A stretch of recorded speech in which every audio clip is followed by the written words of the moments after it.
Ensemble, vivons le bonheur d'Algérie. Ensemble, apprécions les couleurs d'Algérie. Le soleil, les merveilles du pays, un réveil de fraîcheur et de vie. Ensemble, vivons un moment de nostalgie. Mesdames, Messieurs, bonjour. Je suis très ravie de vous retrouver en cette matinée du lundi 14 décembre 2020. Nous serons ensemble jusqu'à 10h. Alors, c'est avec la musique de Grégory Porter que nous vous recevons ce matin. C'est une musique donc de la chanson Merry Go Around. Alors, ce matin, nous allons nous intéresser aux dents du sang, ce pétrole rouge qui se fait de plus en plus rare. Et justement, l'un des représentants de l'Agence nationale du don du sang viendra nous parler donc des conditions de la collecte de ce pétrole rouge aussi rare. Aussi, du côté de l'université, donc de l'USTHP, alors des mastérants donc en informatique ont lancé un concours. Donc c'est une franchise qui vient de Finlande, un concept qui vient de Finlande qui a été adopté ici en Algérie pour la première fois en Afrique. Il s'agit d'une compétition technique en ligne qui invite plusieurs donc porteurs de projets afin d'apporter des solutions aux entreprises. Un peu plus de détails dans un petit moment avec nos invités et les rubriques habituelles donc du lundi, à savoir Greg Hassan, Ahmed Greg Hassan, lui qui viendra donc nous parler du Cheikh Rizqi Cherfaoui. Donc là, on revient un petit peu à l'époque contemporaine. Yazid Ait Mahiddin dans l'instant Dib. Alors lui, il reviendra sur l'une des dernières œuvres de Mohamed Dib, à savoir Simorg. Alors ce sera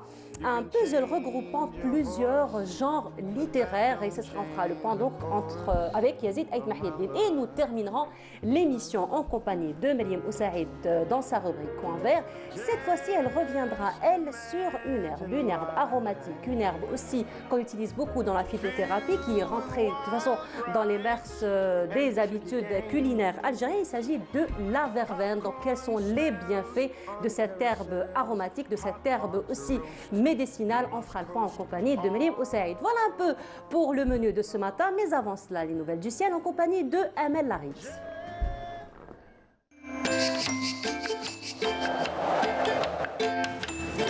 La météo vous est présentée par Mobilis. Mobilis, أينما كنتم.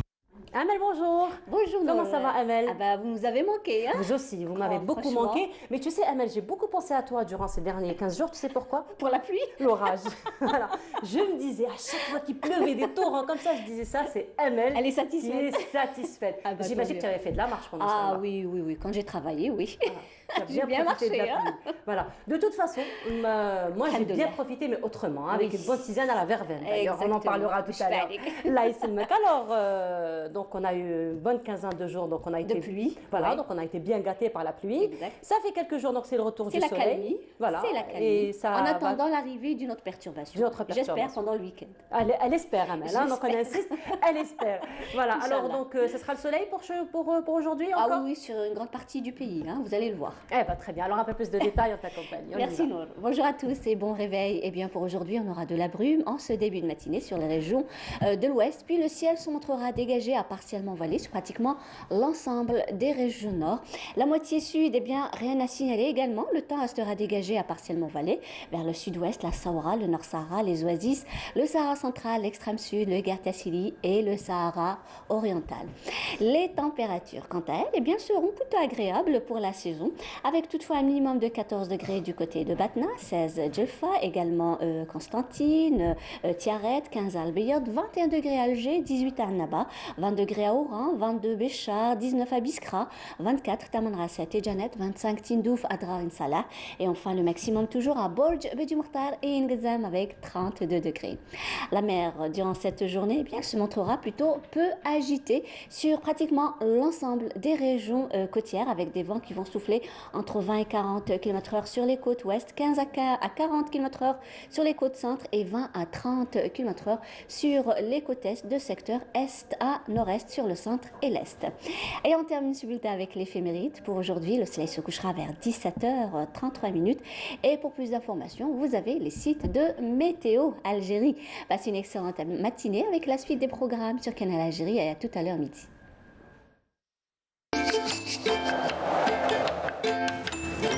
La météo vous est présentée par Mobilis. Mobilis, أينما كنتم. Température plutôt printanière, Amel. Très douce même. Plutôt printanière. Exactement. Voilà. Après, c'est les amoureux du soleil qui vont en profiter aujourd'hui. Oui, malheureusement. Voilà. Oui.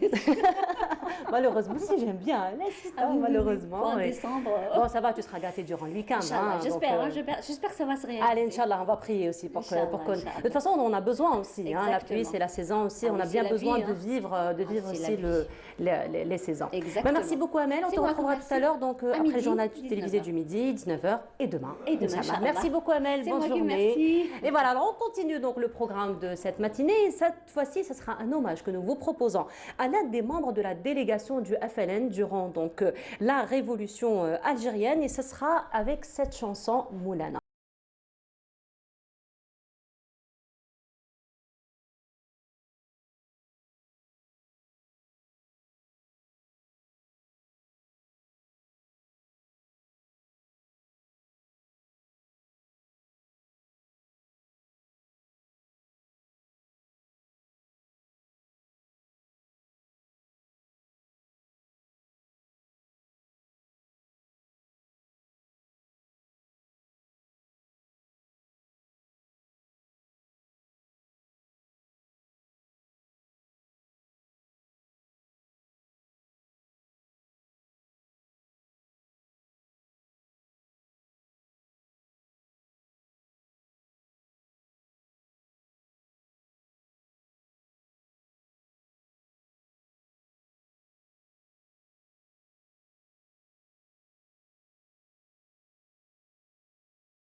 Et voilà, c'était donc un hommage à Zerroqi Allawa, comme je le disais, qui est était un membre de la délégation du FLN durant la Révolution. Un autre hommage, cette fois-ci en compagnie de Ahmed Ghariga Hassen. Bonjour. Bonjour. Ça va, vous allez bien? Bonjour à tous les téléspectateurs. Alhamdulillah. Alors, Ghariga Hassen, on va s'inscrire un petit peu cette fois-ci dans la continuité. Exactement. Puisque la dernière fois, donc la semaine dernière, vous avez rendu hommage donc, à Mohamed Salah Siddiq et on va rester un petit peu dans la même lancée. Exactement. Puisque c'est son maître que vous allez, à qui vous allez rendre hommage ce matin. Exactement.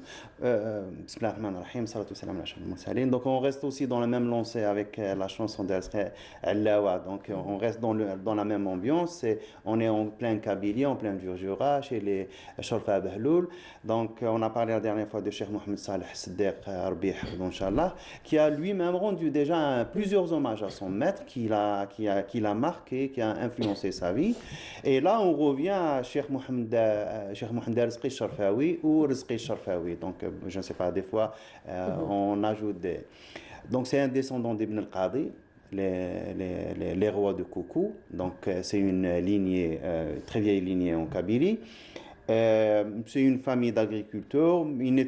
C'est pas une famille qui a hérité le savoir. Donc, apparemment, son père n'était pas imam, n'était pas enseignant, n'était pas chef de zawiya. Mais quand même, il a décidé d'orienter son fils vers les études. Donc, il a commencé dans la zawiya à côté de chez eux, c'est la zawiya Sharfa Bahloul. Cheikh Bahloul Ben Asim. Donc, il a étudié et de là, il a commencé à faire tout le périple, donc d'une zawiya à une autre. Parce qu'à l'époque, en Kabylie, il y avait des zawiyas qui étaient spécialisés. Donc, il y a zawiya, par exemple, de Sidi Abdelrahman Yillouli. La spécialité, c'était la lecture du Coran, Qira'at al-Ashara. Donc, il y avait zawiya de Shlata, la spécialité, c'était le fiqh, Sidi Khlil, etc., etc. Donc, il a étudié dans ces zawiyas. Et puis, il vient à Alger pour aussi s'imprégner des savants qu'il y avait à l'époque à Alger. Il est né en 1880. Donc, sa génération, c'est la génération qui est venue juste après la révolte de 1870. Donc, c'est des jeunes qui ont été marqués. Donc, il y a le souvenir de la défaite, des confiscations, du malheur qu'a enduré la population.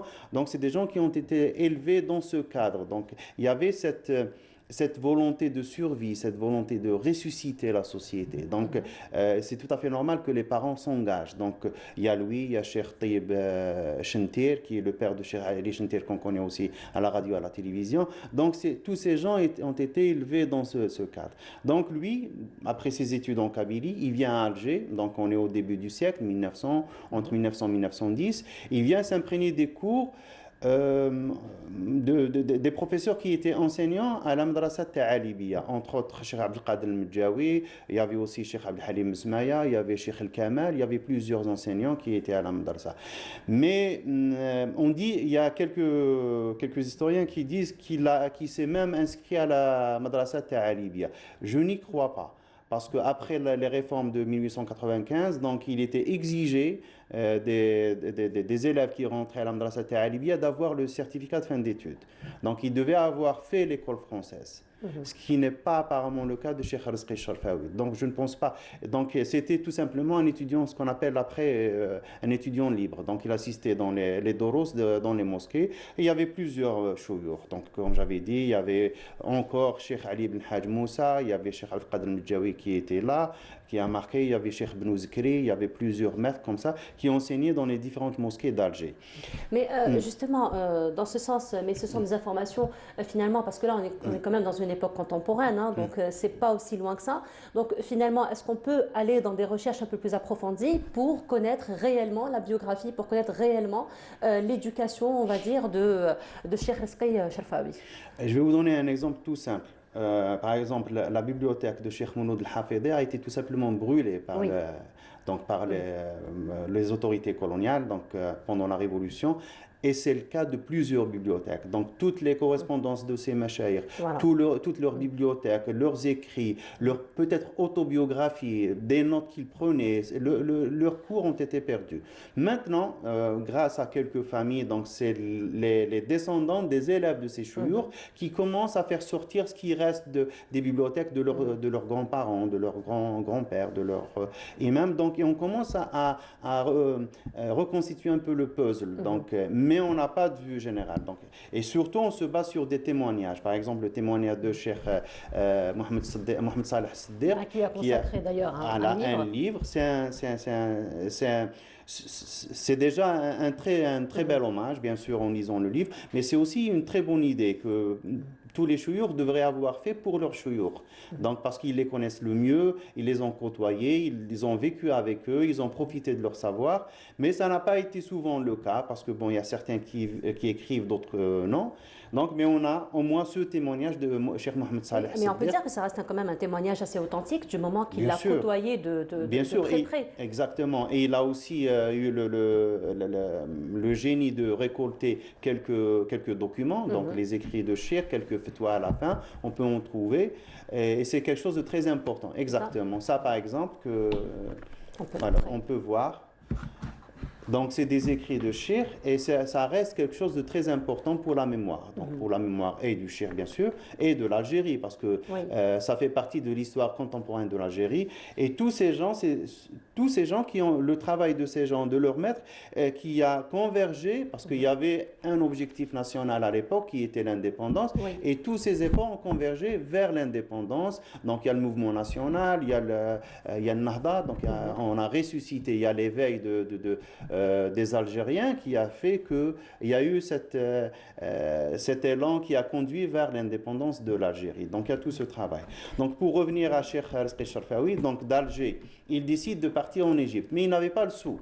Oui. Il était complètement, il était pauvre, donc il a dû... Il était pauvre et puis les conditions du colonialisme aussi...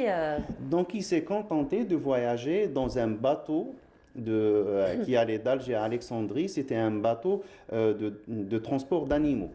Donc pour vous dire les conditions, et le gars, il est arrivé complètement chamboulé, ébranlé, donc je ne vous dis pas déjà le mal de mer, donc on peut imaginer, et le mal de mer à côté, tout en étant à côté d'animaux, donc vous pouvez imaginer. Il arrive en Égypte, donc il va à l'Azhar automatiquement, malgré que l'Azhar y a un service spécialisé qui est Waqf al-Maghariba. C'est des Maghrébins, donc des Algériens, des Tunisiens et des Marocains, qui ont fait main morte, donc qui ont fait des dons pour que les étudiants qui viennent de cette région du monde musulman soient pris en charge, qu'ils aient des bourses. Mais avec le temps, les choses se sont réduites à une peau de chagrin. Et en fin de compte, il n'avait que quelques bribes. Donc c'était juste un pain par jour ou quelques sous. Et le gars, il le raconte, des fois, il se contentait d'aller au marché à la fin du marché, donc il mangeait ce qui restait dans le bord de là. Donc je vais le dire en arabe comme ça, les gens ne vont pas. Donc c'était vraiment la disette et la misère. Aussi, il s'est promis de ne lire aucune lettre qui lui parviendrait de sa famille jusqu'à la fin de ses études. Donc pendant 14 ans... Des décisions quand même. Hein. Exactement. Parce qu'il voulait... fait peut-être... Donc il voulait pas être... Donc il était loin, il pouvait rien faire. Donc des informations, il a imaginé que de mauvaises informations allaient arriver. Donc il allait en souffrir et ça allait avoir des percussions sur ses études, exactement, sur son parcours. Donc il s'est promis de faire ça. Donc pendant 14 ans, il n'a pas ouvert une lettre. Et à la fin, quand il a eu son diplôme, donc il était devant un tas de lettres, et là, il devait faire le choix, ou lire ou ne pas écrire, ou lire ou ne pas lire. Il commence à ouvrir les lettres par ordre chronologique. Donc, dans une lettre, il trouve il y a le décès de sa maman, il y a le décès de son père, il y a le décès de son frère aîné, il y a le décès de ses deux frères. Donc, il y a toutes les informations du village qui arrivent. Donc, et comme ça, le gars était complètement... il y avait une révolution, donc imaginez le cas, donc apprendre le décès de toute une famille en même temps. Donc c'était à ce moment que ses parents, ses frères étaient morts. Donc, et pourtant ça s'est étalé dans le temps. C'est comme maintenant, par exemple, dans mon quartier, il y a une famille, la famille, c'est des voisins, on a dit qu'ils ont perdu 5 membres de leur famille pendant 3 mois avec le Covid. Donc tout le quartier a été ébranlé, mais pour vous dire, tout le quartier jusqu'à présent, on est marqué. Donc c'est quelque chose d'extraordinaire. Lui, il a vécu en une journée. Mais bon gré mal gré, il a eu son diplôme, il a enseigné en Égypte, il s'est marié même, il a enseigné 11 ans à l'Azhar, donc c'est quelqu'un qui avait beaucoup de valeur, donc, puisqu'ils l'ont gardé, parce qu'il y a des milliers qui passent par l'Azhar, et ce ne sont que les meilleurs qui restent comme enseignants. Lui, il l'a gardé, et il est parti au pèlerinage en 1933, Il rencontre des Algériens, il discute avec eux, il lui montre qu'il était nécessaire que des gens comme lui devaient revenir. Donc la société avait besoin d'eux. Il décide de revenir. Il demande à sa femme de choisir ou rester avec lui, rentrer en Algérie ou rester chez elle. Elle choisit de rester, donc il divorce et il rentre. Mais je pense il est intelligent parce qu'avant de venir, il a informé les gens de son village, les maîtres de Zaouia qu'il allait revenir. Quand ils ont eu l'information, ils avaient la dette. Il y a toute la Kabylie qui est descendue à Alger. Donc même les autorités coloniales ne pouvaient rien contre lui. Il y avait tout le monde qui était au port d'Alger en train d'attendre le bateau qui venait d'Alexandrie. Donc avec Cheikh Al-Sri Sharfawi, il était protégé. Donc c'est pas le même cas que ce qui est arrivé à Mouloud al-Hafidi. Lui, il est rentré par les frontières terrestres par la Tunisie. Il a été gardé dans les frontières. Ils l'ont mis en prison parce qu'il devait justifier de son départ, de son retour, de son appartenance et toutes ces histoires. Mais donc il est revenu. Il y a Jamaïat al-Ulama qui était déjà actif depuis 2 ans, donc on est en 1933. Il lui demande de s'inscrire dans le réseau de Jamaïat al-Ulama, le réseau d'écoles.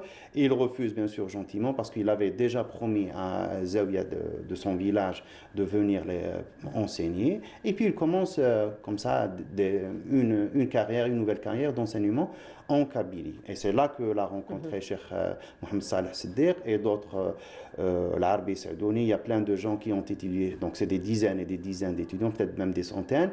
Et son enseignement n'était pas l'enseignement classique, donc ce n'était pas l'enseignement primaire ou moyen des Zaouia, c'était déjà universitaire parce qu'il avait un niveau très élevé. Donc il a introduit le tafsir, donc il a enseigné la logique, il a enseigné l'aqida bien sûr, il a enseigné Sidi Khlil avec la Sharh al-Khurashi, il a aussi enseigné l'astronomie. Et il a même laissé un écrit sur ça. Alors on voit quand même que, vous l'avez si bien dit, donc le niveau a été élevé. Ça se passait comment dans les conditions coloniales? Ça se passait, donc les gens, donc c'était l'autosuffisance, donc les gens devaient se prendre en charge. Donc, ou bien c'était la Zaouia avec ses biens Houbous qui prenait en charge les étudiants, ou bien c'était les étudiants qui se prenaient eux-mêmes en charge, ou bien c'était le cheikh lui-même qui avait à côté de lui, qui créait une espèce d'institut, il demande à des mécènes de l'aider, et il prend en charge un groupe d'étudiants. Et donc, et selon les moyens de la Zaouia ou de l'institution, donc ils avaient plus ou moins de grands. Donc, ce qui est bien avec Cheikh Al-Sri Sharfawi, on donnait pour perdu tous ses écrits, mais là maintenant, on commence à en récupérer quelques-uns, entre autres grâce à certains, et je citerai comme exemple Cheikh Farid Atiq, donc qui a fait un travail de collecte immense dans la région de Bougie. C'est grâce à lui que j'ai pu lire quelques-uns de ses écrits. Voilà. Eh ben, merci beaucoup, donc, Ahmed Ghali Hassan, encore une fois, pour ce bel hommage que vous rendez comme chaque lundi. Donc, on rappelle, donc, il y a eu ce livre donc, qui a été édité, donc, écrit par Mohamed Salah Siddiq, qui, lui, donc, est un disciple de Cheikh Al-Sri Sharfawi. Voilà, merci beaucoup. Donc, on vous retrouvera lundi prochain, Inch'Allah, avec un autre hommage, comme d'habitude. Voilà. Alors, on continue, et là, ce sera une balade que nous vous proposons, et on se retrouve juste après.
rappelant que notre émission Bonjour d'Algérie est sponsorisée par Coral Peinture. Place à la littérature et à l'instant Dib. Donc, comme chaque lundi, ce sera à l'occasion du centenaire de la naissance de Mohamed Dib. C'est en compagnie de Yazid Etmhiddin. Bonjour Yazid. Bonjour. Comment ça va Yazid? Ça se passe bien. Ça se passe très bien. Vous étiez où? En train de me reposer. Ça va? Ça va. Ça s'est bien passé? Ça s'est très bien Vous passé. avez Je pu me suis lire bien un peu? reposée. Beaucoup. Ah oui. Beaucoup, j'ai bien profité. Ce que je disais avec Amel Aribi tout à l'heure, donc avec les orages qu'il y a eu, avec les pluies. Donc ça encourage, hein, Ouais. quand on est bien au chaud. Hadi Rabat. Voilà. Et puis, هذه رابعة. رابعة شفت هاني كبيرة. وليت هاني رجعت ها. Voilà. Et voilà, mais alhamdoulilah, je me suis bien reposée. Voilà. Voilà, alors Yazid, aujourd'hui, donc comme chaque lundi, l'instant Dib, et cette fois-ci, donc tu as choisi pour nous l'une des dernières œuvres de Mohamed Dib, Simorgue. Alors pourquoi Simorgue? Simorgue, oui, c'est pratiquement, le livre a été publié je pense en février 2003. Donc c'est l'un des derniers livres de Mohamed Dib qui nous a quittés, je pense, le 2 mai 2003. Et d'ailleurs, je pense que tout le travail de Dib a été élaboré à partir de cette phrase que nous allons lire. Il y a une phrase un petit peu qui marque cette philosophie de Dib et tout le travail qu'il a construit autour du sens. Donc, il y a tout un travail, les nuances du sens, le glissement du sens. Donc, nous pouvons éventuellement lire nos meilleures œuvres germent dans le trouble du langage, le perpétuel glissement de sens.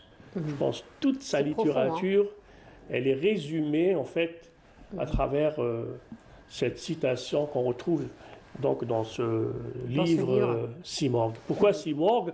Simorgue, c'est un oiseau mythique, célébré par la littérature persane, peut-être la littérature aussi chinoise, l'ancienne littérature, et que des grands hommes de lettres, des philosophes perses ont travaillé se sont inspirés de ce personnage qui est Simorgue, El-Firdausi qui a travaillé sur ça, et Al-Attar aussi qui a travaillé sur ça, et à tout seigneur, tout honneur, notre monument de la culture, de la littérature algérienne, Mohamed Dib, a travaillé également sur ce oiseau mythique. D'ailleurs, le premier passage, parce que le livre est scindé sur 3 parties, la première partie commence par Simorgue.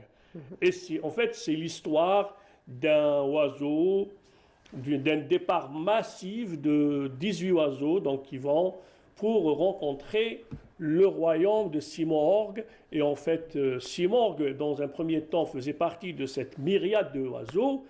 Et par la suite, il les a renvoyés balader dans ce royaume, se faire face à un miroir. Donc, et le miroir, donc cette histoire de miroir, c'est là où commence toute la philosophie de cet ouvrage et tout le questionnement sur nous-mêmes, sur l'autre, sur le langage, sur la vie, sur des questionnements sur le racisme, sur le clonage, sur le rapport à la mère, le rapport au père, le rapport à la famille, le rapport à la littérature, le rapport au nouveau roman. Donc, toujours cette invitation finalement de la part de Dib à se questionner, à se regarder autour de soi, à observer autour de soi. Absolument. Alors Yazid, donc là, c'est 3 parties desquelles tu viens nous parler. Et puis, ce retour vers cet oiseau donc légendaire, vers toutes ces cultures finalement qui nous viennent de loin, du Japon, donc des cultures perses. Alors, est-ce qu'on peut parler de ce livre et de dire que c'est une sorte de puzzle finalement qui regroupe un petit peu plusieurs genres littéraires? Oui, c'est un puzzle littéraire et il fait du rattrapage parce que il y a un peu du rattrapage parce que dans le livre précédent, Comme un bruit d'abeilles, L'éditeur donc n'intègre pas certaines chroniques, donc il les intègre dans ce livre Simorgue. Et puis, comme vous dites, le livre, pratiquement, il parle pratiquement de beaucoup d'éléments de la vie. Il commence déjà par le couple infernal. Le couple infernal, c'est un questionnement du racisme, de cette plaie qui a constitué l'une des blessures de l'humanité, de l'espèce humaine. Donc il parle de ce couple dans une dialectique. On peut la trouver dans une dialectique marxiste, une dialectique de Fanon, et il rappelle même d'Edouard Saïd. Et là, il rappelle ce rapport entre le maître et l'esclave, entre le maître et son subordonné, et comment le maître fabrique des images qu'il véhicule et que cette victime, enfin cet esclave, elle essaye de se libérer, de s'affranchir, mais c'est dur parce qu'il sera lui-même, il va reproduire en quelque sorte les mêmes attitudes, les mêmes statuts, les mêmes images que le colonisateur ou le maître lui a collé, il l'a confiné en fait dans ce statut. Donc finalement, on déduit à chaque fois et on ressent à chaque fois cette souffrance de Mohamed Dib, finalement dès son jeune âge déjà, quand il a vécu un petit peu les affres du colonialisme. Donc à chaque fois, il y a un retour vers cette blessure et à chaque fois, il y a un retour finalement à mettre en valeur tout ce qui est racisme et tout ce qui est donc souffrance de l'humanité finalement. Absolument, Mohamed Dib, en fait, il a un système, il a tout un système de référence et c'est un monsieur qui a été progressiste, qui a été dans les milieux syndicaux, donc tout ce qu'il a fait dans le syndicat, il a défendu les paysans dans la région de Tlemcen. Il garde cette âme libre, il garde cette âme progressiste, et là, on le voit dans la question du racisme. Non seulement il a écrit toute une dissertation, toute une chronique sur le racisme, mais sur l'image piège. Cette image piège, c'est celle, c'est-à-dire il essaye, il nous informe, il nous donne un peu les outils pour comprendre la fabrique des mythes, la fabrique des stéréotypes, la fabrique de ces images pièges que la victime elle va le coller à la victime et la victime va reproduire un peu ces images. Il donne un exemple dans la mairie, enfin dans la cité de Clichy à Paris. Il raconte l'histoire de ce balayeur noir qui, le pauvre, il vient du Sénégal, il vient du Mali ou d'un autre pays africain. Il se retrouve à Paris, il est balayeur, il balaye, il est sérieux, il fait des kilomètres en train de balayer. Il ne se rend pas compte que quelque part, un monsieur qui était là à faire, il a une tombola, il lui jette comme ça gratuitement les petits coupons de papier. Les bouts de papier. Ils ne se rendent pas compte que c'est du racisme. Le pauvre, il est dans son monde, et puis pour se consoler, il se réfugie dans la chanson, et c'est là, quelque sorte, Mohamed Dib dit que la chanson, enfin, console un peu le statut de l'exilé. Donc, il y a tout un... En fait, c'est des chroniques qui sont liées, il y a tout un fil conducteur. Voilà. Voilà. Mais sinon, Yazid, toujours pour revenir à ce roman de Simorgue, il y a aussi l'épisode familial donc, qui trouve tout son sens finalement. Oui, en fait, Mohamed Dib s'est abreuvé à la chronique familiale. Il nous rappelle des choses de son enfance, des choses anecdotiques. La première des choses, il parle. La première des choses, chauffe les filles. Allez, chauffez. Voilà. La première des choses, il parle du berceau. Il dit, le pauvre n'a pas eu un berceau quand il était bébé. Il n'a pas eu droit à un berceau. Pourquoi? Parce que l'ébéniste du derb de Tlemcen, à chaque fois, il dit, il dit à son père, vous retournez demain, etc., Oui. etc. Et vers la fin, Mohamed Dib est devenu grand écrivain, il a eu des enfants, et le berceau n'a jamais vu le jour, et il attendait toujours. Donc, il a raconté un peu cette anecdote pour rendre hommage quand même à toute cette... à tout ce travail de l'ébéniste, à toute cette atmosphère que vivait la région de Tlemcen. Donc finalement, l'ébéniste, ni il a construit le berceau pour Mohamed Dib, ni pour ses enfants d'ailleurs. C'est comme ça, voilà. Finalement. Donc il raconte un peu cet épisode. Et puis, il y a aussi un deuxième aspect, et ça, c'est une leçon de générosité et du partage extraordinaire. Mohamed Dib était, en fait, instituteur dans la région de Marnia, donc dans l'extrême ouest d'Algérie. Et il était dans une école avec 40 élèves. Ces 40 élèves venaient des zones enclavées. Oui, lointaines. Donc, il marchait des kilomètres et des kilomètres pour arriver. Une fois à l'école, les pauvres n'avaient rien à manger à midi. Et Mohamed Dib, qu'est-ce qu'il fait? Donc, il va voir l'administrateur de la commune mixte pour imposer cette cantine pour au moins sauver ces garçons, ces écoliers de la malnutrition.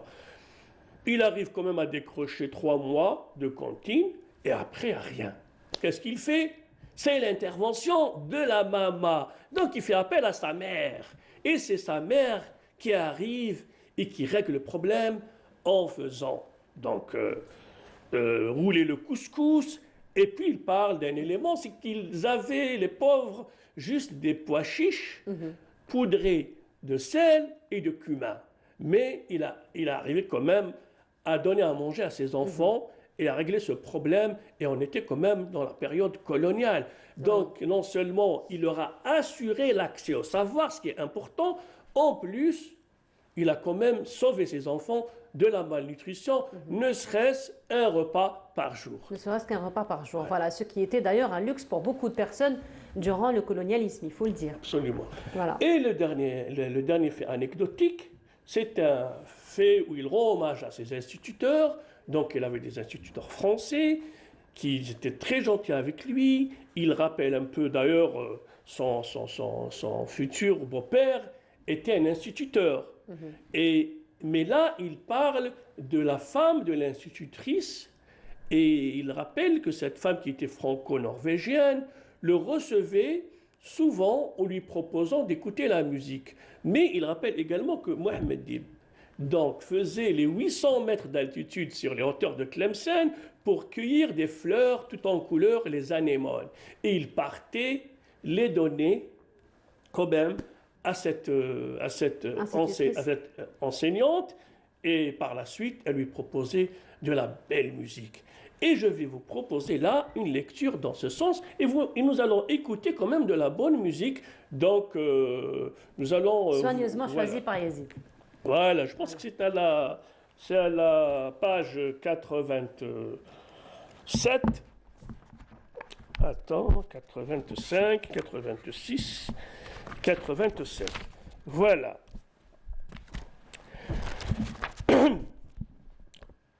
C'est un Français marié à une Norvégienne.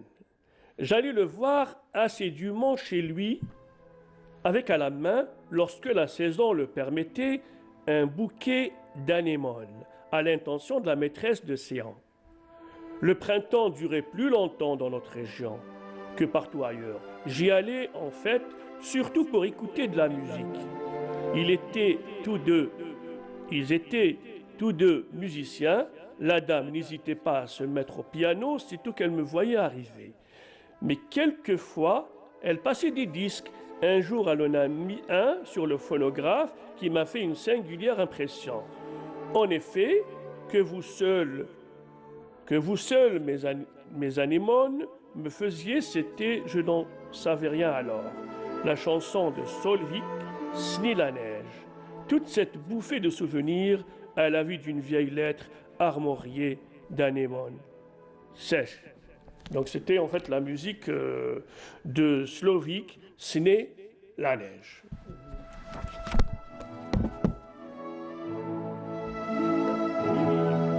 Et là, ces éditions Hibr, enfin, qui ont réédité le... Justement, j'allais parler de l'édition. Alors, il faut dire que Yazid, il prend tellement à cœur ses lectures, il prend tellement à cœur tout ce qu'il a entre les mains, qu'on voit bien que le livre est bien usé, Yazid. Hein. Oui, je l'ai relis 2 fois, je pense, et je vais encore le relire. Beaucoup de notes, hein. Oui, mais je Beaucoup pense de qu'il y a prises de notes aussi. Oui, je pense que j'ai mal dormi parce qu'il y a eu beaucoup de choses à lire et j'ai repris après moi. Beaucoup de détails, beaucoup d'anecdotes. Et puis j'ai pas le d'anecdotes. niveau pour comprendre certaines nuances de Mohammed Dib, donc à chaque fois j'essaye de trouver les outils pour essayer de comprendre. C'est ce que tu dis toujours, Yazid. Celui qui veut lire Mohammed Dib ne doit pas être feignant. Ah oui. C'est ce que tu l'as D'ailleurs, dans, dit, en tout cas. dans la deuxième partie du livre, il y a les 12 postures du phénix, du feignant phénix. Parce que le phénix aussi, c'est un oiseau légendaire, c'est peut-être le simorgue aussi, le phénix qui est rené de ses cendres. Donc on essaye de renaître en lisant Mohammed Dib. D'accord, Voilà. peut-être une autre lecture du phénix. Je On vais va faire essayer attention à de... vivre quand même. Je pense qu'il y avait un passage, oui, dans le phénix feignant dans 16 postures.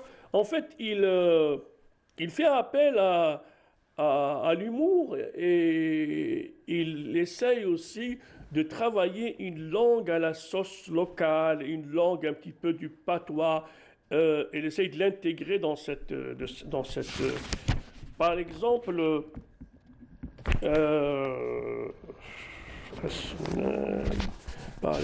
il dit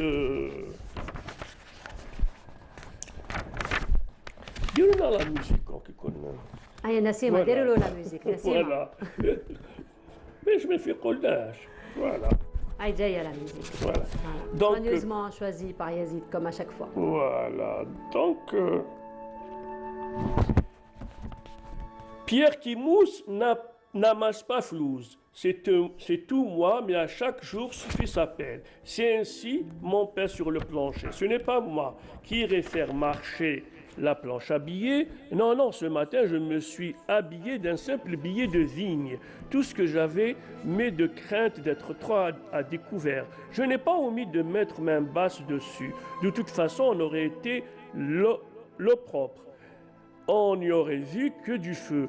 Quoi qu'il en soit, il ne me reste pas même un peu de carin pour relever mes nouilles en ce premier mercredi décembre.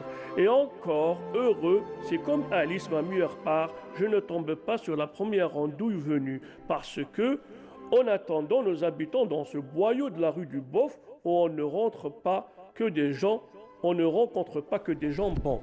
Donc vous voyez, il y a un jeu de mots, il y a tout un travail sur la langue. Donc il y a d'autres aussi où Pierre n'amasse pas de flouze, ou je ne sais pas qu'est-ce qu'il a écrit.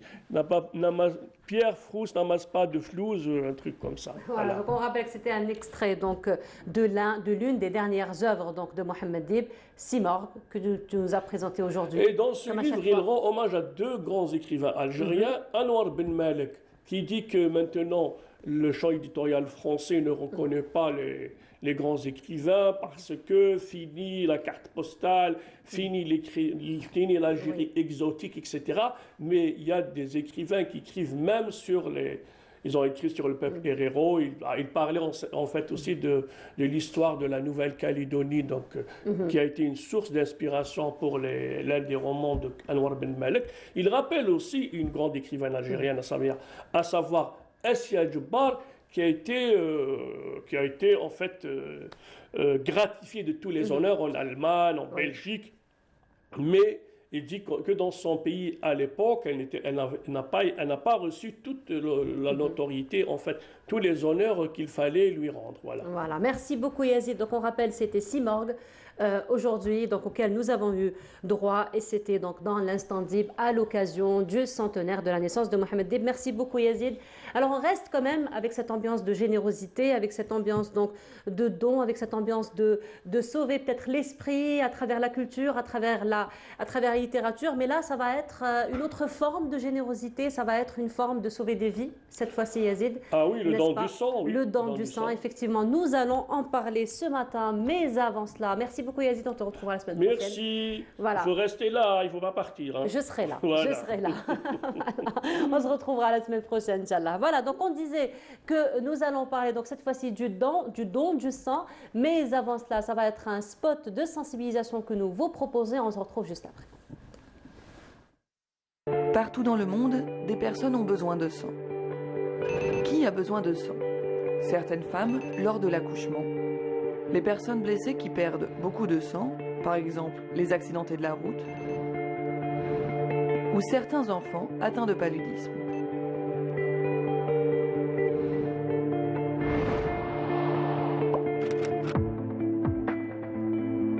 Pour traiter les hémorragies sévères et l'anémie grave du paludisme, le sang est absolument nécessaire. Pour avoir accès à du sang, nous avons besoin de donneurs. Le donneur sera accompagné tout au long du don de sang par du personnel médical qui pourra le rassurer. Maintenant que vous êtes rassuré, vous voulez savoir si vous pouvez donner votre sang. Vous devez avoir plus de 18 ans, une tension artérielle normale, un taux d'hémoglobine normal, vous devez peser plus de 45 kg et vous ne devez pas avoir de traitement en cours. Des tests sanguins sont également effectués. Si tous les résultats sont négatifs, nous pourrons vous prélever au maximum 450 ml de sang.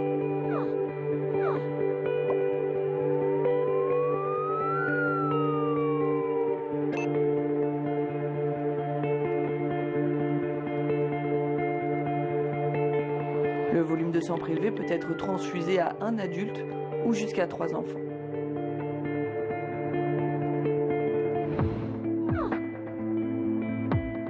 Après un don de sang, quelques minutes de repos et une collation suffiront à vous remettre d'aplomb, car le volume de sang prélevé et ses constituants se renouvellent entre quelques heures et pour les globules rouges, quelques jours.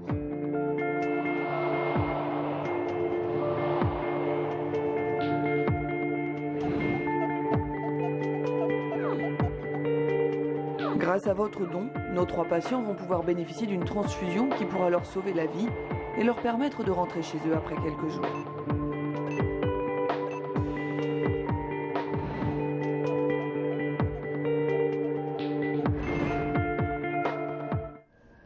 Et voilà, c'était donc un spot de sensibilisation et d'explication donc au don du sang. Nous en parlons ce matin avec un représentant donc de l'Agence nationale du don du sang, à savoir le docteur Sofiane Keri. Bonjour.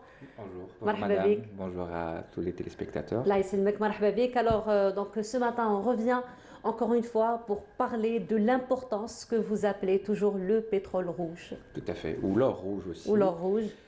Tout d'abord, merci pour l'invitation et Marhaba. cet espace dédié, afin qu'on puisse parler encore une fois de ce liquide vital, de ce liquide précieux, de ce pétrole rouge ou cet or rouge et qui n'a pas d'équivalent. À titre d'information, on rappellera jamais assez que le sang est un médicament utilisé très souvent dans des situations d'urgence, quand il n'y a aucune technologie au monde au jour d'aujourd'hui qui nous permet de le fabriquer, et on reste tributaire de la générosité des donneurs. Et beaucoup de catégories de malades ont besoin du sang ou un de ces produits. La situation au jour d'aujourd'hui, un peu à travers toutes les structures de transfusion sanguine, est à la baisse. Nous l'avons constaté dans les statistiques du premier semestre de 2020, où nous avons enregistré 9% à peu près de régression par rapport au premier semestre. C'est important. Et je peux dire peut-être que dans les histoires des annales de l'Agence nationale du sang, les statistiques, c'est la première fois où nous enregistrons une régression. Est-ce qu'on peut dire que c'est lié donc à la conjoncture sanitaire actuelle? Tout à fait, tout à fait. Un des dommages qu'en est en train de causer la Covid-19, c'est le manque de donneurs au niveau des structures. Ça impacte d'une manière directement sur les donneurs parce qu'ils ont une appréhension et une peur, on va dire naturelle, qui s'installe de la contamination du Covid et de leur déplacement au niveau des hôpitaux.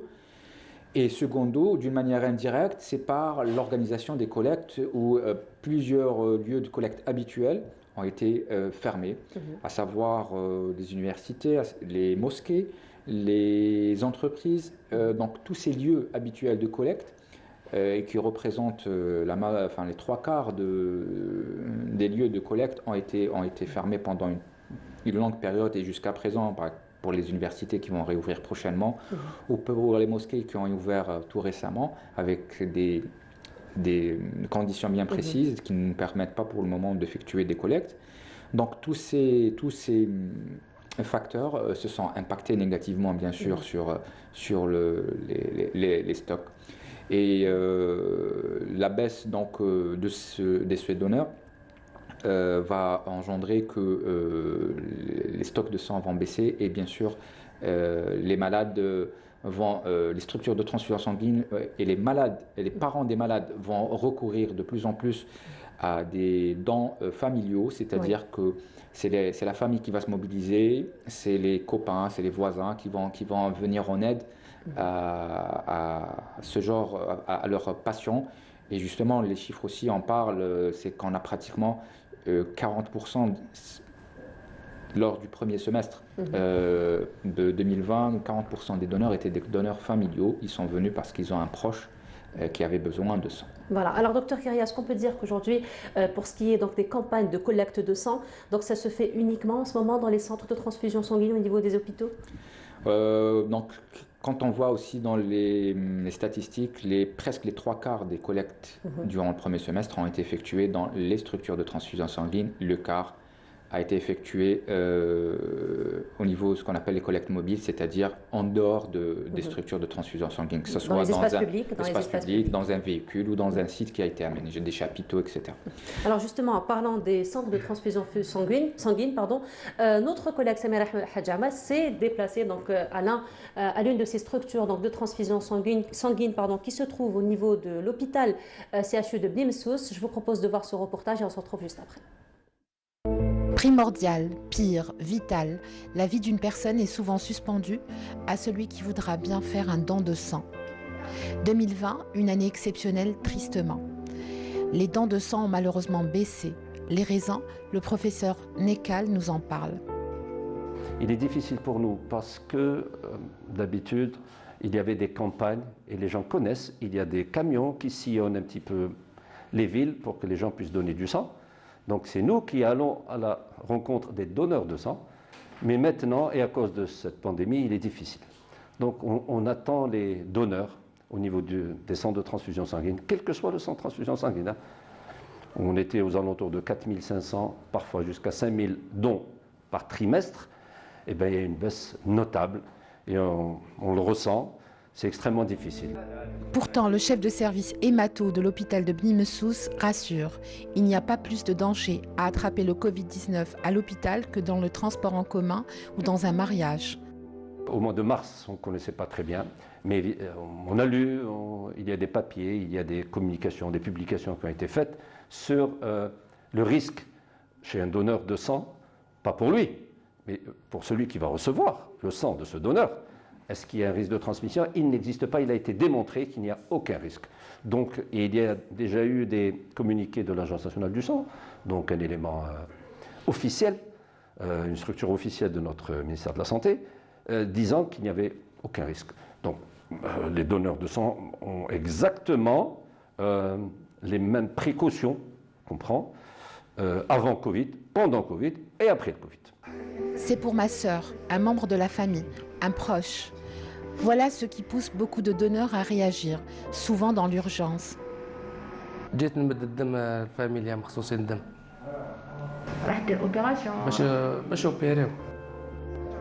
Et il y a des donneurs qui y vont juste par humanité, des donneurs anonymes.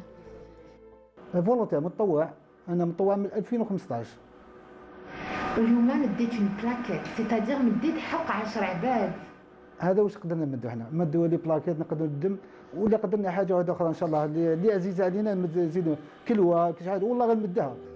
Donner du sang, un acte généreux, altruiste, une bonne action, un geste humain, surtout depuis l'apparition de la Covid-19. Voilà, c'était donc un reportage de Samira Hadj Amar qui, elle, donc s'est déplacée au niveau du centre de transfusion sanguine au niveau du CHU Beni Mssouz. Alors, docteur Kéri, il faut dire que là, on a ce que vous disiez, on a vu aussi à travers le reportage, donc il y a quand même une tendance baissière au don du sang. Donc c'est ce que vous disiez pendant que le reportage passait. Il est vrai qu'au début donc de la pandémie, donc il y a eu une baisse finalement de la demande au niveau des hôpitaux, mais là, il y a une reprise quand même de l'activité. Tout à fait.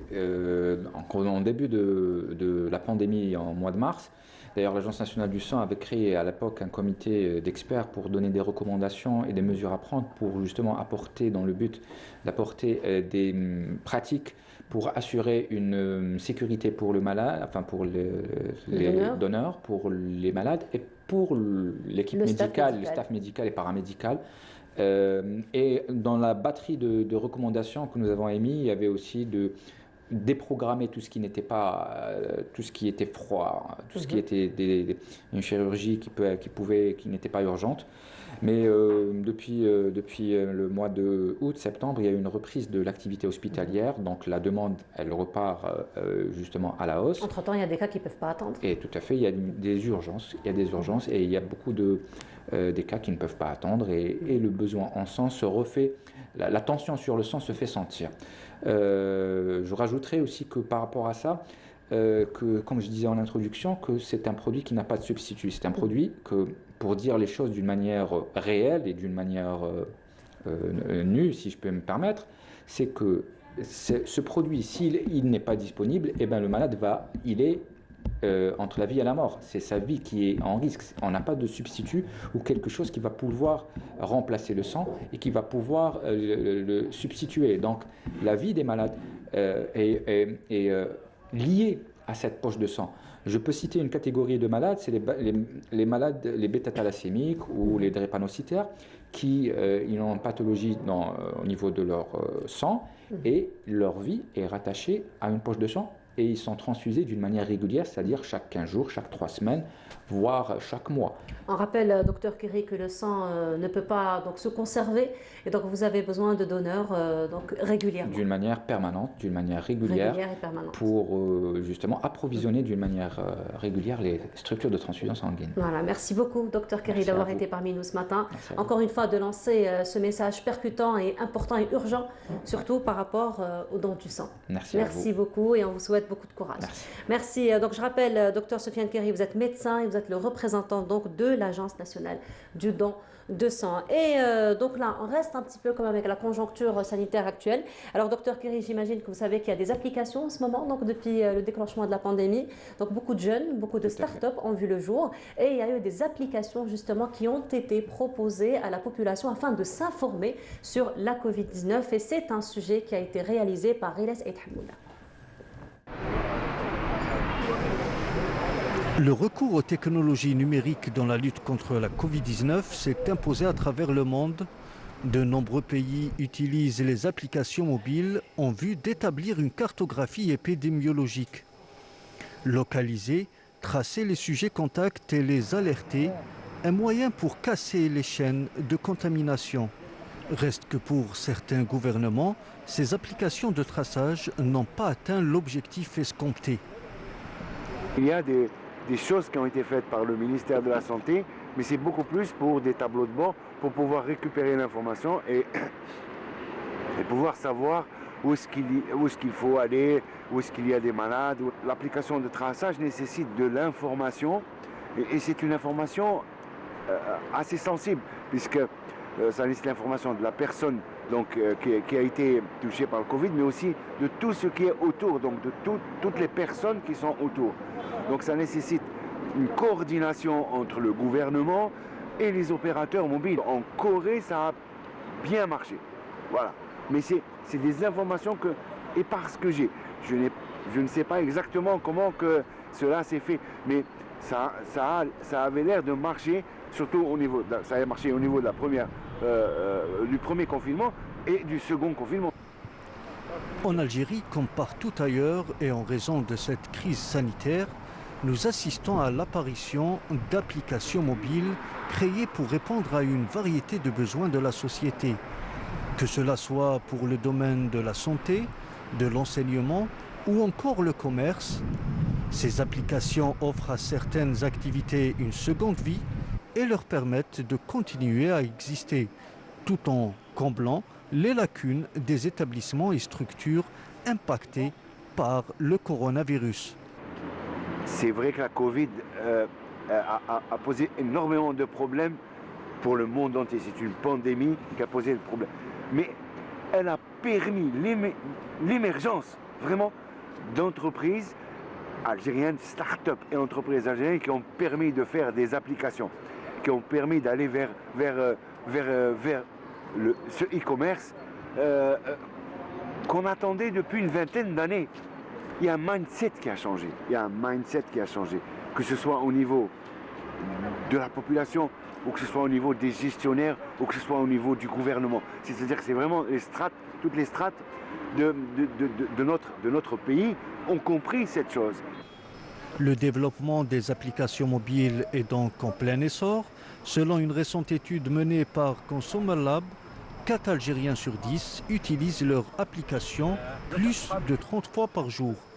Les applications mobiles, un créneau où tout reste à faire. Et voilà, donc de retour sur le plateau, et c'était donc les applications mobiles qui nous informent sur la Covid-19, et c'était un sujet signé Ariles, donc Aïd Hamouda, et on reste donc avec la technologie, mais cette fois-ci ce sera un concours qui a été lancé par les étudiants. Et oui, on a l'habitude de les voir sur le plateau. Les étudiants donc sont très dynamiques, ils font beaucoup de belles choses, et ce matin nous avons des étudiants du club scientifique de Babzouar, donc l'USTHB. Il s'agit donc de Manel Mansour. Bonjour Manel. Bonjour. Marhaba. Merci. Alors Manel, vous êtes étudiante en master 2 en électronique. Exactement. Voilà, pour faire c'est court. ça. Voilà, c'est ça. Et parmi nous ce matin, Sarah Aïd Kaït, et vous êtes étudiante en master 2 en télécommunication. Voilà.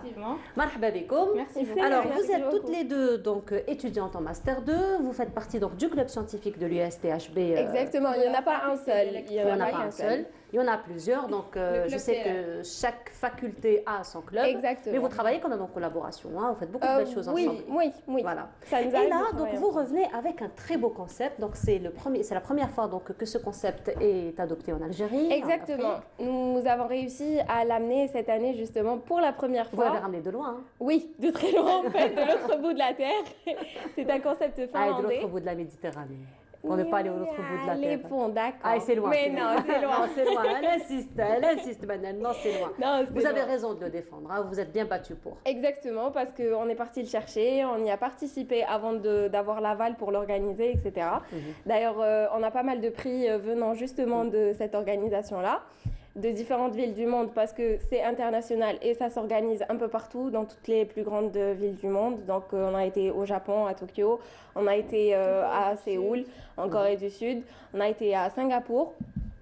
Et avant d'avoir justement le hockey pour pouvoir l'organiser ici en Algérie pour la première fois. C'est aussi la première fois en Afrique. Donc, on va dire que vous avez bien joint l'utile à l'agréable. Hein. Exactement. Donc on s'est battu, mais on a quand même fait. On s'est battu, mais on a quand même fait de beaux voyages. Hein, n'est-ce pas? Voilà. Alors ce concours, il s'agit de quoi exactement? Alors, c'est le Junction X, c'est un concept finlandais, c'est un hackathon, une compétition auquel participent les étudiants d'un peu partout dans le monde. Et pour cette fois, ce sera des étudiants d'Algérie, où ils vont participer pendant 3 jours et 2 nuits. Normalement, le hackathon devait se dérouler en présentiel, mais cause Covid, etc., on devait l'organiser en mars. Vive la technologie. Exactement. Du coup, on va le faire en ligne et à distance, où tout le monde pourra participer pendant 3 jours et 2 nuits. Le principe, c'est que nos sponsors et nos partenaires, qui sont des entreprises algériennes, qui proposeront leurs challenges et leurs problématiques, les étudiants algériens qui vont participer au hackathon vont essayer de trouver des solutions, de prêter main forte à nos partenaires et à se challenger eux-mêmes pour trouver une solution ou plusieurs et à proposer aux partenaires et aux sponsors. Alors avant de parler un petit peu de la finalité, un petit peu de ce concours, est-ce qu'on peut dire quand même que c'est un terrain que vous préparez un petit peu à ces étudiants pour introduire déjà le monde professionnel, parce que c'est quand même une relation directe que ces étudiants ont avec les entreprises. C'est exactement le but de notre club. Le club CELEC, d'ailleurs de la faculté d'électronique et d'informatique, a pour but d'introduire les étudiants au monde professionnel, tout en étant étudiants, à travers des sorties pédagogiques vers des entreprises, des compétitions à l'échelle nationale ou internationale et l'organisation d'événements, de conférences et voilà. Donc finalement, ce sont des étudiants qui ont de fortes chances finalement de se faire recruter une fois les études terminées. Exactement, parce que le concours à lui-même, donc le fond du concours, donc les challenges, ce sont de réels problèmes qu'on a en entreprise. C'est-à-dire que ce sont de vrais problèmes que rencontrent nos partenaires en entreprise. Et pour les participants qui vont être inscrits, c'est-à-dire qui vont s'inscrire et qui vont participer. D'ailleurs, les inscriptions sont ouvertes jusqu'à demain, le 15 décembre. Donc, si vous voulez venir, vous inscrire. Et les avantages sont là, allez-y. Hein. Voilà. Donc, s'ils arrivent à trouver, à innover en un laps de temps record, parce que ce n'est au final que 3 jours et 2 nuits pour vraiment régler un problème, trouver une solution et être vu et repéré, en plus d'acquérir plus d'expérience et de travail d'équipe, etc. Un réseau de connaissances aussi. Exactement. Venez, vous avez quel âge? J'ai 24 ans. Sarah? 23. Ils sont géniaux ces jeunes. Magnifique. Impressionnant ces jeunes. Impressionnant. Alors, donc là, il s'agit d'un concours. Donc quand on parle de concours, on parle de lauréats. Oui, n'est-ce pas? Bien sûr. Alors, donc, il y aura combien de lauréats déjà? Et quels seront donc les prix? Est-ce qu'il va y avoir après une prise en charge de ces lauréats par les entreprises? Quelle est un petit peu la finalité, la suite? Alors, on aura trois partenaires. Du coup, il y aura 3 lauréats de première place pour chaque partenaire. Et ensuite, il y aura des étudiants et des groupes d'étudiants qui prendront la 2e et la 3e place. Pour les prix, ça sera des packs cadeaux de la part de l'entreprise, des reconnaissances et des possibilités de recrutement ou de stage. Ou de stage, etc. En plus de la, de la visibilité qu'ils peuvent avoir avec justement ces entreprises-là, ces recruteurs-là, etc. Donc voilà.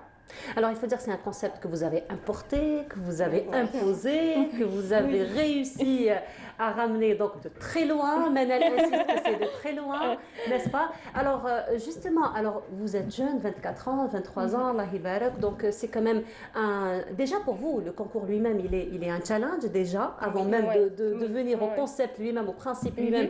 Donc, du concours, est-ce que vous-même déjà, vous êtes encadré au niveau de l'université? Parce que c'est quand même un concept assez fort, assez lourd. Hein?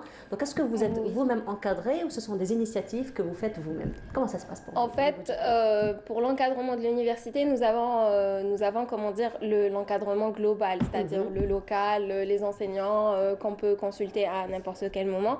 Mais pour tout ce qui est initiative, pour tout ce qui est extérieur, etc., c'est vraiment des initiatives que les membres du club ont prises. Et c'est une démarche, en fait, que le groupe CELEC a prise. Donc, on a appris à s'organiser, on a fait des erreurs, on a appris de nos erreurs et voilà en fait. Voilà. C'est comme ça que les erreurs, on en fera toujours, de toute façon, tout au long de notre carrière et c'est avec ça qu'on va apprendre finalement. Voilà. Alors, ce que je voulais savoir, c'est que au niveau donc de votre club, donc vous faites comme ça des initiatives quand même à échelle internationale. Donc, vous avez certainement le soutien aussi de l'administration, n'est-ce pas? Oui, l'aval, le hockey, on le demande. On est obligé de passer par l'université à chaque fois parce que nous restons, au final, des étudiants, un club universitaire. On est obligé d'être couvert, que ce soit du point de vue assurance, du point de vue image, du point de vue... voilà, on est obligé de garder l'image de l'université, etc. Parce qu'après tout, on est là pour montrer l'image de l'étudiant algérien, mais aussi de l'université. Une très belle image. Voilà. Une très belle image. Une très belle image. Et des jeunes Algériens surtout. Alors la question qui revient à chaque fois quand on voit ce genre d'initiatives quand même qui sont assez lourdes, qui sont assez importantes et qui ont surtout une portée à l'avenir pour l'étudiant, on se demande déjà comment des jeunes comme vous arrivent à convaincre un petit peu tous ces sponsors, à convaincre ces partenaires à venir, à vous encadrer, à vous soutenir et surtout à prendre en charge vos lauréats. Comment s'est passé cet autre challenge finalement de votre initiative? initiative? En fait, ce que je peux vous dire, c'est que c'est pas une mince affaire. Vraiment pas. Pas du tout, oui. C'est assez compliqué de convaincre des chefs d'entreprise ou des recruteurs de cette initiative. C'est difficile de leur expliquer. D'ailleurs, le concept en lui-même, c'est assez compliqué de l'expliquer à l'étudiant algérien parce que c'est pas quelque chose de nouveau. C'est quelque chose de nouveau plutôt ici en Algérie, mais on l'a fait. On a essayé, on a pu convaincre nos étudiants algériens. Nous avons eu aussi la possibilité de convaincre l'administration de l'université, des autres membres du club. On croit en nous-mêmes.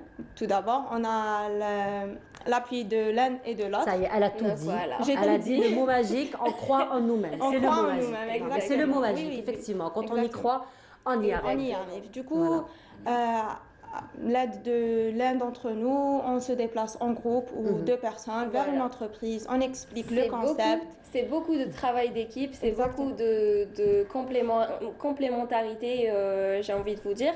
Et beaucoup de complicité. Exactement, parce que on a fini par tisser des liens au fur et à mesure, et ça nous a aidé à travailler ensemble. Mais par rapport aux sponsors, par rapport aux partenaires, quand on va exposer quelque chose et que ensuite il y a quelque chose de concret, c'est-à-dire qu'on n'en reste pas à... Ça ne s'arrête pas juste à la présentation ou à une discussion. Il y a vraiment du travail derrière, il y a vraiment quelque chose de concret qui suit. Donc, on arrive quand même à avoir ces contrats-là, ces partenariats, et voilà. Et voilà, donc vous vous battez pour, hein, il faut le dire. Beaucoup. Beaucoup.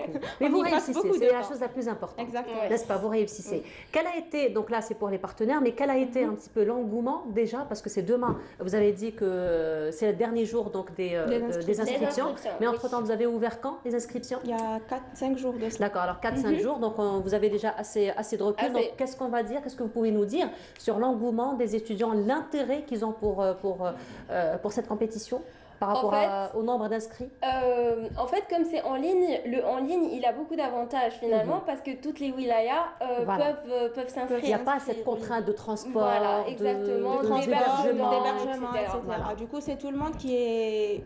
Bien au contraire, qui est intéressé par le concept. Le Junction, maintenant, il est assez connu dans le domaine technique, et surtout en Algérie, dans le domaine technique, à l'université de Bebzouar ou à l'ESI ou en Polytechnique, etc. Vous avez fait une bonne campagne de communication. Exactement. Exactement. Du coup, maintenant, c'est beaucoup d'étudiants qui s'intéressent davantage. Et par rapport aux participations, aux inscriptions, on a eu quand même un bon... Vous êtes arrivé? Vous avez des statistiques? Vous êtes arrivé? Nous avons des statistiques. On est arrivé à on va dire 80% de notre seuil. Alors, c'était quoi votre objectif? Notre objectif, c'était 100 personnes, on va dire, et on a largement même 100 personnes. Ça va. Quand même, je veux dire, pour un objectif, pour un club scientifique, c'est quand même, j'ai envie de dire, un objectif assez intéressant. Oui, on avait commencé petit, mais là, ça va quand même. Donc, quand il était à 100, on ne pensait pas arriver à 100 personnes. Mais en fait, on a été agréablement surpris parce qu'on a largement dépassé ce seuil-là. Et on se retrouve avec... beaucoup plus de personnes et beaucoup plus de gens qui veulent vraiment essayer. Donc, et dans ces gens, on va toujours être impressionné, agréablement surpris encore plus de voir un petit peu les génies qui vont finalement sortir de ce lot. C'est la meilleure partie. C'est vraiment la meilleure partie de découvrir des talents, de découvrir vraiment qu'il y a des personnes...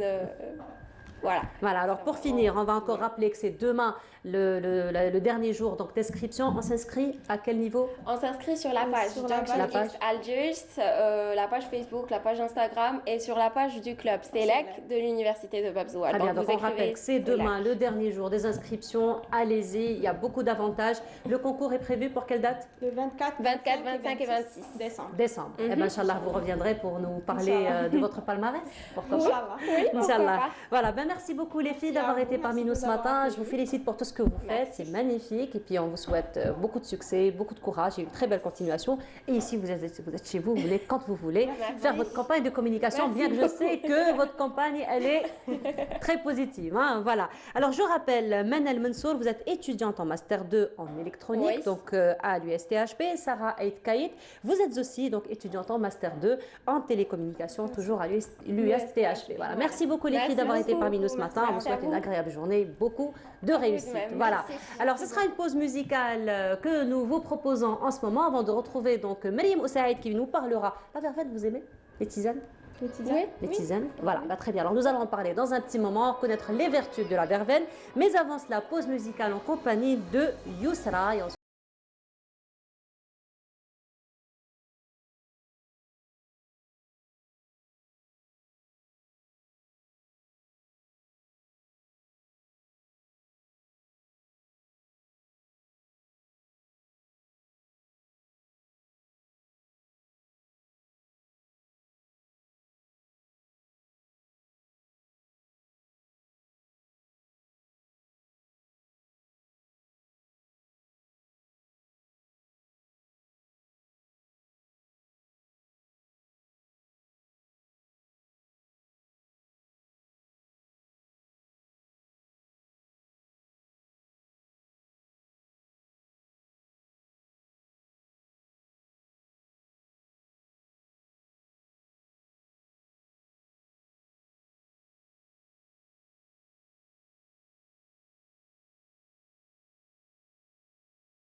Enfin une peinture algérienne aux normes internationales. Tous vos besoins en peinture intérieure, peinture métal, préparation de support ou peinture extérieure, choisissez Coral Peinture. Coral Peinture, c'est les mains à faire.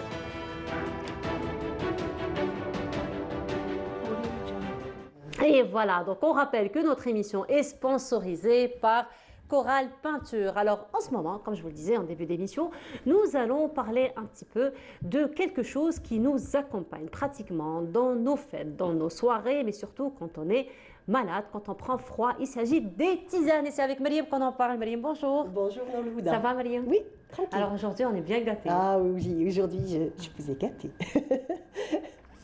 Comme chaque dimanche, comme chaque lundi. Comme chaque lundi, oui, comme chaque lundi. Mais cette fois-ci, quand il fait un petit peu froid.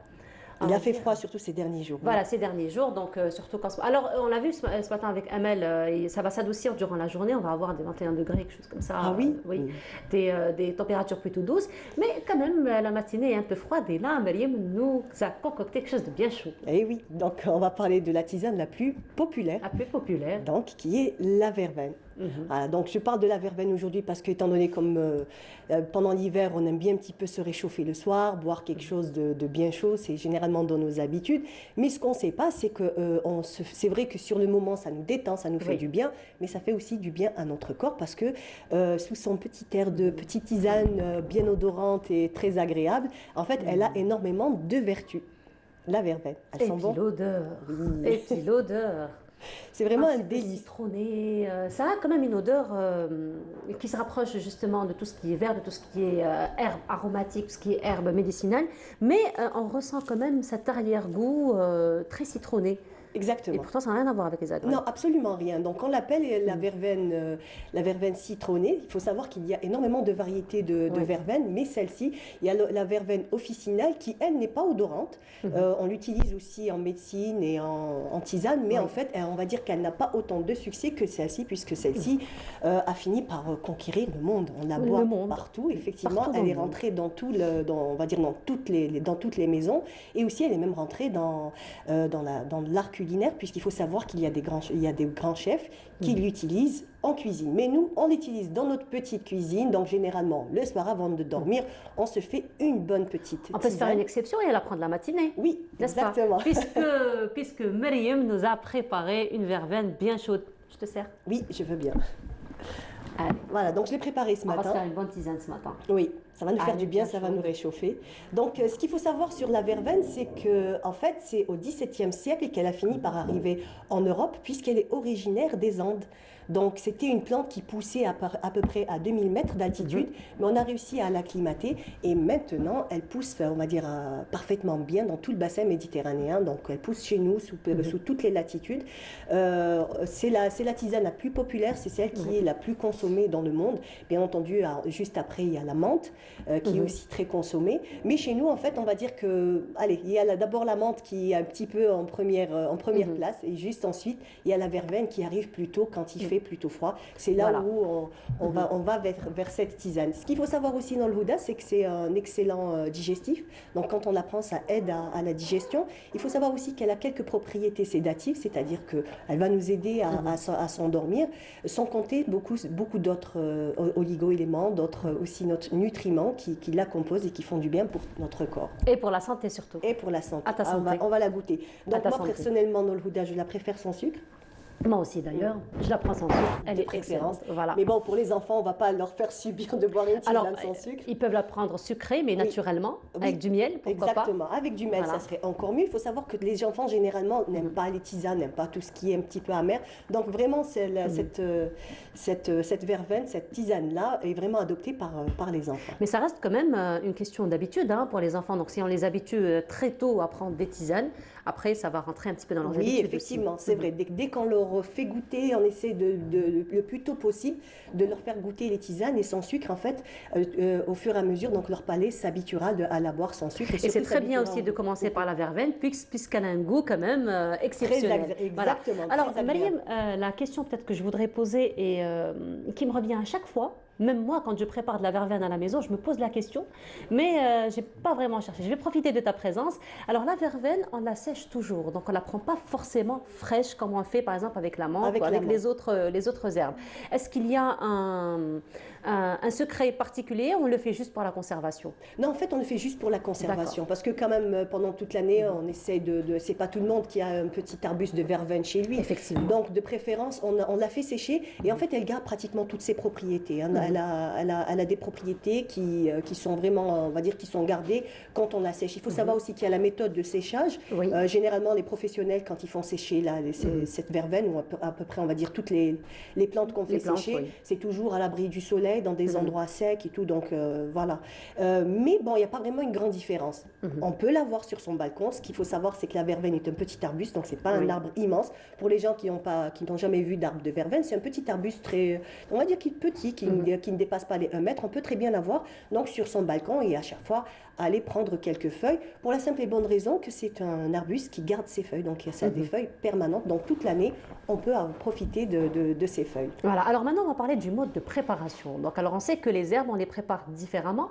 Donc chaque herbe, comment on la prépare, alors que certaines on les prépare en infusion, d'autres en décoction, d'autres en macération, pourquoi pas.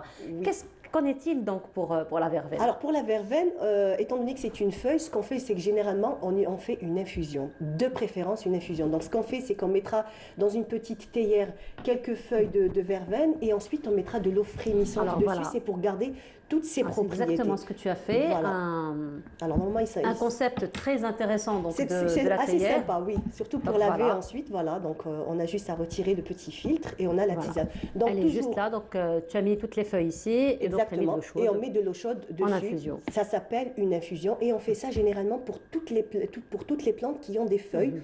Ou des fleurs. Ça sera différent pour les tisanes où c'est par exemple c'est des morceaux c'est des rameaux de bois ou c'est beaucoup plus dur. Là plutôt on fera une décoction. Donc la décoction c'est tout ce qui est dur, donc branches, petits rameaux. Donc tout ça on la laissera 30 minutes à bouillir dans de l'eau. Donc c'est vraiment la différence pour avoir on va dire toutes les vertus de la plante. Étant donné que c'est dur, il faut du temps pour pouvoir vraiment retirer, extraire tout ce qu'il a. Tous les bienfaits. Voilà. Exactement. Donc pour la verveine, pour la menthe, pour tout ce qui a des petites feuilles très fines, de préférence, on fait une infusion, donc de l'eau chaude et on verse sur... Alors de l'eau chaude et non pas de l'eau bouillante, contrairement à ce qu'on croit. Oui, pas de l'eau contrairement bouillante. À ce qu'on croit. Juste de l'eau frémissante, ça suffira largement pour avoir tous les bienfaits. Alors on parlait de décoction, on parlait d'infusion. Alors du moment qu'on parle de toutes ces techniques finalement d'extraction de tout ce qui est bien fait, donc des plantes, qu'en est-il de la macération? Alors la macération, c'est un autre procédé qui est complètement différent et qui est aussi efficace. Ce qu'il faut savoir, c'est que la macération, elle peut se faire de 3 méthodes. Donc on peut la faire en utilisant de l'alcool. Donc on va faire macérer dans de l'alcool. On peut utiliser aussi même de l'eau fraîche. Donc ce qu'on fera, c'est qu'on prendra un récipient, on mettra ce qu'on a envie d'utiliser et on mettra de l'eau fraîche au réfrigérateur. On le laissera 24 heures jusqu'à 48 heures. Et on a la dernière qui est avec de l'huile. Donc ça s'appelle un macérat huileux. Celui-là prendra un peu plus de temps. Donc bien entendu, toujours à l'abri de la lumière, dans des récipients opaques de préférence. Et on laissera pendant, on va dire, un mois, un mois et demi. Et là, on aura vraiment tous les bienfaits de la plante et après on pourra l'utiliser que ce soit en cosmétique bio, on peut l'utiliser aussi même en cuisine quand on veut de l'huile parfumée, on peut utiliser de l'huile de table comme on peut utiliser de l'huile d'olive, il y a différentes manières, donc toutes les huiles sont on va dire sont bonnes.